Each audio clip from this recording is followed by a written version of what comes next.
Esse é o Ancapso e nós vamos falar agora do Lula, que voltou a destruir a Petrobras e as estatais como um todo, né? Olha só o que disse a Magda Chambriard, a presidente da Petrobras, disse que a missão do Lula é que a Petrobras tem que impulsionar o PIB. Olha que coisa mais idiota, como se o PIB fosse impulsionado por ordem de ditador, desse tipo de coisa. O que vai acontecer aqui? A Petrobras vai torrar dinheiro com um monte de obra inútil, porque o Lula acha que isso aumenta o PIB, e no final das contas, como essas obras são inúteis, foi tudo desperdício de dinheiro, desperdício do pouco recurso que o Brasil tem com obras inúteis que não vão trazer ganhos nenhum de longo prazo, nem de curto prazo, e a Petrobras vai acabar mais uma vez quebrada e cheio de cupincha do Lula ganhando dinheiro, né? Infelizmente é o que está acontecendo, não só com a Petrobras, mas com todas as estatais. Essa notícia foi sugerida por País do Amor e Xandaquistão, atentos às questões do Enem e Compass e várias outras pessoas. Obrigado aí ao pessoal que sugeriu as notícias lá no nosso site, no visãolibertaria.com, e obrigado a você que está assistindo o nosso vídeo. Se você gosta do nosso conteúdo, por favor, deixe o seu like, se inscreva aqui no canal, né? Pois bem, a Magda Chambriard falou aqui que o Lula deu a missão para ela de fazer a Petrobras impulsionar o PIB. Olha que idiotice desse sujeito que acha que empresa gastando dinheiro impulsiona o PIB, né? É uma visão muito de curto prazo, porque de fato, se uma empresa começa a torrar dinheiro como se não houvesse amanhã, o PIB vai crescer. A Petrobras é uma empresa grande, ela gastando dinheiro, isso pode fazer algum benefício no PIB, né? Mas nada que vai ser significativo, porque no final das contas, quando você força gastos além do necessário, por definição, você está investindo de forma não otimizada, está investindo em coisas que não necessariamente vão dar dinheiro. A gente tem um monte de exemplo aí, a Petrobras recentemente reativou uma planta de fertilizante que dava prejuízo. Cara, fertilizante é importante pra caramba, mas se dá prejuízo, não interessa, fecha a fábrica de fertilizante. Não tem lógica nenhuma essa, né? Compra do Canadá o fertilizante, tem um monte de fertilizante canadense que sai mais barato do que a gente produzir aqui no Brasil. Besteira manter uma fábrica para isso, né? Ah, mas e os empregados da fábrica? E a soberania nacional? O pessoal adora levantar essas coisas, né?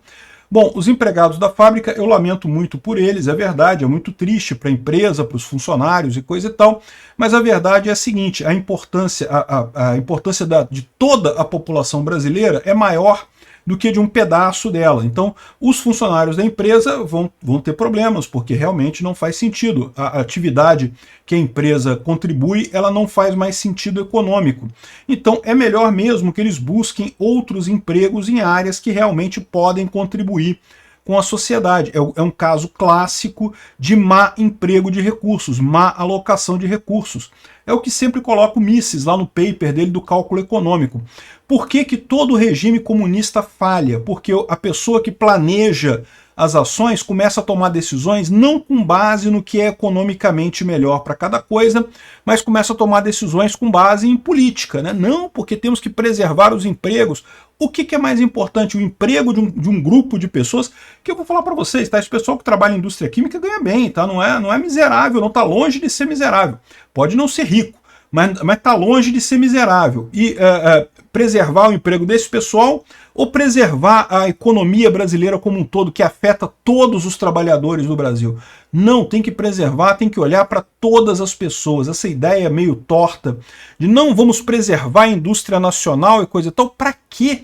Você tem que pensar em preservar o consumidor brasileiro, o cidadão brasileiro, que é quem compra as coisas. Se é mais barato comprar aço da China do que comprar de uma metalúrgica brasileira, deixa ele comprar o aço da China. A metalúrgica brasileira pode vender, a siderúrgica brasileira pode vender o aço se for uma coisa de mais qualidade, né? Coisas com mais qualidade custam mais caro mesmo, não tem problema nenhum, né? E vai ter sempre mercado para isso, porque tem gente que busca aço de boa qualidade. Mas essa não é a ideia do Lula. O Lula tem aquela ideia ultrapassada, macartista, de que não, que nós temos que proteger a indústria nacional, porque o Brasil tem que ter indústria, não sei o que lá. E quanto mais o Lula mexe nesse negócio, mais ele aloca mal os recursos, mais ele piora a situação para todos os brasileiros. E aí a gente chega nessa situação que a gente tem aqui no Brasil. O Brasil como um todo extremamente pobre, extremamente sacrificado, e alguns bolsões de riqueza no Brasil, que é justamente os bolsões ajudados pelo governo, né? Ou seja, à custa da pobreza de toda a população brasileira, o Lula privilegia algumas pessoas, tipicamente os sindicalistas amigos deles. Aliás, lá na Petrobras é exatamente isso que ele faz, né? Se você olhar aquela imagem do Lula lá na Petrobras, com um monte de gente comemorando, quem é que está naquela imagem? Sindicalista, meu amigo. Sindicalista é a turma do Lula. O Lula sempre governou para os amigos. Ele nunca teve um plano para o Brasil, ele nunca teve uma ideia do que fazer com o Brasil, como fazer o Brasil se desenvolver. Não, o Lula ele quer entrar para ajudar os amigos do Lula e punir as outras pessoas, né? Porque é lógico, o Lula está mordido com a questão da prisão dele. Sempre falei isso e você tem que entender o Lula nesse parâmetro. O Lula está se vingando do Brasil. Isso que ele está fazendo aqui, ele está se vingando do Brasil. O Brasil conseguiu resgatar a Petrobras lá da época da Dilma. A Petrobras estava quebrada na época da Dilma. Conseguiram resgatar a Petrobras. O que o Lula está querendo fazer agora? Quebrar ela de novo, destruir a Petrobras completamente, né? Aqui, ó. Lula volta a turbinar Estado empresário e retoma a agenda de governos anteriores do PT nas estatais. Mas quem imaginava que ia ser diferente? É o que eu falo para vocês, eu acho um absurdo esses jornalistas surpresos com o fato de que o Lula é um comunista idiota que não entende de economia. Cara, todo mundo sabia que o Lula era um economista idiota que não entende de economia. Todo mundo sabia disso, ele sempre foi assim, ele sempre acreditou nessa história, que aliás, diga-se de passagem, é a mesma coisa que acreditavam Delfim Neto, da época dos militares, tá? Ó, pode procurar, o Delfim Neto elogia a política econômica do Lula, é a mesma coisa. Os militares foram de esquerda também, fizeram tanta merda quanto o governo Lula. O Sarney, a mesma bosta, né? O pouco que o Brasil conseguiu sair disso foi o Fernando Henrique Cardoso, que um pouquinho mais à direita, muito pouca coisa, na verdade, foi a contragosto, ele foi mais à direita porque ele precisava ir, não tinha alternativa, e o governo do Bolsonaro, do Paulo Guedes. Ali sim você teve algum lampejo de liberdade econômica, né? De ir na direção correta com o governo, diminuindo o tamanho do governo. Agora não, agora o Lula continua achando que é o Estado que tem que fazer a coisa da economia. É o Estado que vai mexer a economia. Qual que é o problema disso? O problema disso é que o Estado é um ente político. As decisões são tomadas no Estado com o objetivo de ganhar a eleição, de favorecer os amigos. Essa é a natureza do Estado. As decisões são tomadas assim. Ah, onde é que vai passar a estrada? Vai passar a estrada perto de onde eu tenho terra ou de onde os meus amigos têm terra para valorizar as terras do meu amigo. Não é a questão econômica. Todas as decisões são tomadas com base em política. E o que acaba acontecendo com isso? Um desperdício de recursos. Acaba os poucos recursos que o Brasil tem. O Brasil é um país pobre, é um país que tem que alocar os recursos com muito cuidado, justamente para não desperdiçar o pouco que tem. Esse desperdício acaba acontecendo por conta dessas decisões políticas, né?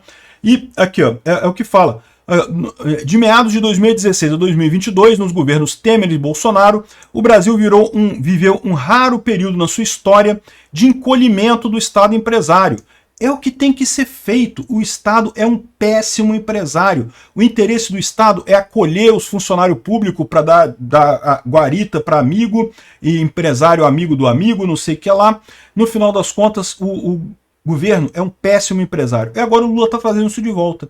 O que me espanta é o pessoal tá espantado com isso, porque todo mundo sabia que ia ser assim. É lógico que ia ser assim, né? Aqui, ó, puxadas pela Petrobras, estatais começam a dar sinais preocupantes na gestão. Caramba! Agora que o pessoal está vendo sinais preocupantes na gestão da estatal, as estatais estão quebradas, o Correio está tendo prejuízo o tempo todo. O Correio, que voltou a dar lucro com o Temer e com o Bolsonaro, está dando prejuízo absurdo. Sabe por quê? Porque os Correios sempre foi um cabide de empregos. Tem um monte de vaga aberta lá que não precisa para nada. Era só para encostar amigo de deputado e coisa e tal. O que o Lula fez no momento que assumiu a presidência? Encostou um monte de amigo sindicalista lá nos Correios e por isso os Correios estão dando prejuízo.